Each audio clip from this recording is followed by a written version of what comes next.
Welcome to us. This is Osu, a rhythm game created by Dean Herbert in 2007 which combines elements of cursor movement and time clicks on the keyboard. The game takes heavy inspiration from Japanese rhythm games, with the main difference being the ability for any note to appear anywhere on the screen. The standard form of rhythm games is the notes of the song all cascading to a single location. Take a look at DDR Guitar Hero. The end goal of Osu is interesting in that it only depends on the goals that the player sets for themselves. This will be central to our discussion on the idea of how goal setting can affect a player's motivation, especially in Osu. For some quick context, let's take a look at some gameplay.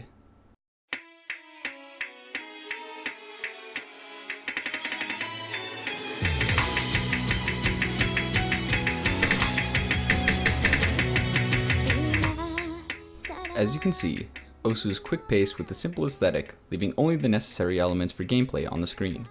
This simplicity is common between many rhythm games. Osu ranks players based on the amount of PP or performance points that the player has obtained.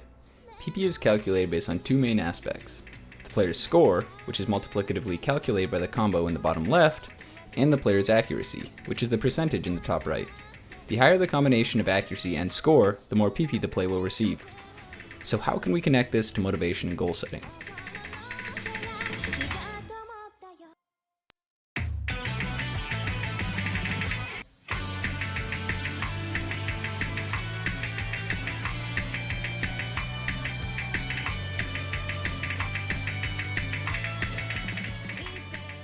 Goal setting is an intrinsic property present in almost all people around the world, which plays an important role in video games. Goal setting in video games allows games without an official ending to still give the player gratification as they play. Without an expressive goal, games without an end can quickly become stale, as the player may not feel like they are ever achieving anything of value. The paper, Motivation by Goal Setting, by Edwin A. Locke, states that there are three main reasons why goal setting can encourage motivation. First, he argues that goals direct attention towards the task at hand. Next, goals can affect the intensity of effort towards the goal. And finally, a goal affects persistence. I know I can think of many times where without goals I may have quit Osu. For a quick example, take a look at this clip.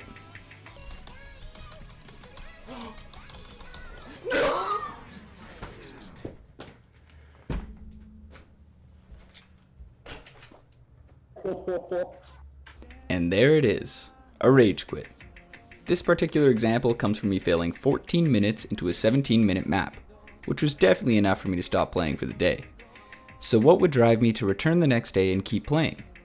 This is where Locke's main points come into practice. I had goals that I had not yet achieved in the game. At the time of the clip, my main goal was to attain 1,000 performance points. A quick look at my profile shows this is something I have since earned, but this goal was meaningless if there is no motivation attached to it. As an example, I can set the goal that one day I want to be on stage as the star ballerina in the Nutcracker, but my lack of interest in ballet and 2 left feet detract all motivation from this goal. In Osu, I have set dozens of goals over the years to keep me interested in playing the game. My first goal when I started to play the game was to beat this map.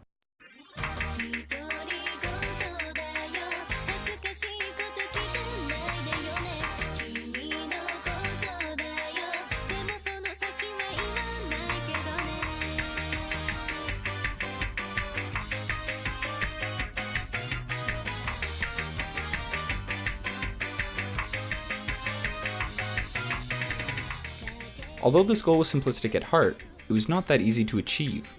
However, by setting a fairly difficult goal, my motivation to play and improve was solidified. This falls directly into another point made by Locke, where he states that the more difficult the goal, the higher the performance achievement.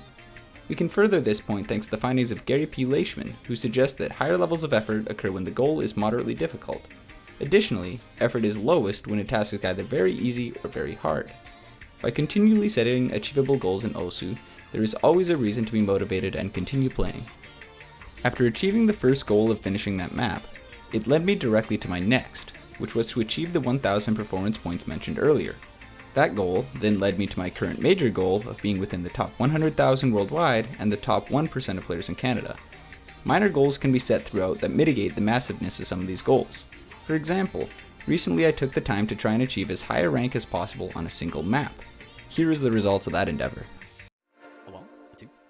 目の前の扉を開けたら春風鳥たちも聞いて待ち合わせ君やると信号は青空色せばいい僕先確率論とか一つらしく違うこととか教えてくれた君と探しに行こう I'm a change over Oh no Oh no Although this goal was irrelevant to my major goal, it still managed to keep me motivated in the game, thanks to the gratification of receiving the 47th spot worldwide and the 2nd spot in Canada. Now that we have a firm basis for goal setting, let's quickly explore the different aspects of extrinsic and intrinsic goals and how they can affect motivation. Hold it. Still remember me? You broke my right arm the last time. You thought that you had ruined me. Let's first define what we mean by extrinsic and intrinsic motivators. An intrinsic motivator comes from your own personal desires and does not require external rewards to be valid. For example, playing a video game simply because you enjoy it. An extrinsic motivator is an external force that pushes you towards an objective to gain a reward or to avoid a punishment. As an example, it may be something as simple as cooking food because you're hungry, or making a video instead of writing an essay for your class because it offers a 3% bonus. Now that we've established motivators, let's bring this back to OSU.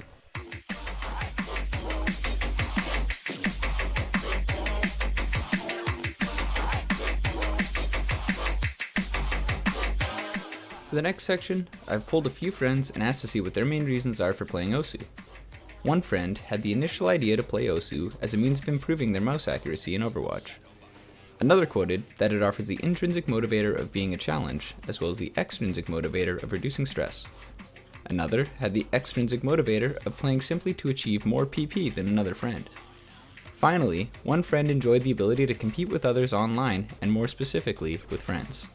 Although OSU is primarily a single-player game, I've just mentioned the ability to compete with others in-game. The first method to doing this is to pick any map and check as the scoreboard rises on the left to assume you've beat someone else. The second method is to play live games where you compete for the number one spot in that particular play. That wraps up what we needed to say about intrinsic and extrinsic motivators, so let's bring this together with goal setting. Yes! I previously mentioned my friend's motivations for playing the game, but interestingly enough, all of these motivators can double as goals. This is where the interconnectedness of goals and motivations becomes evident. A goal is, in essence, an internal motivator. It's something that you can set for yourself to gain more enjoyment out of an activity. It may be getting top 100,000 worldwide, or just being the best of your friend group. In either case, these goals cycle back to adding motivation to your gameplay. Thanks to Lasham and Locke, we have been able to demonstrate the impact of motivation via goal setting in OSU. Thank you, Dr. Dubs, and I hope you enjoyed.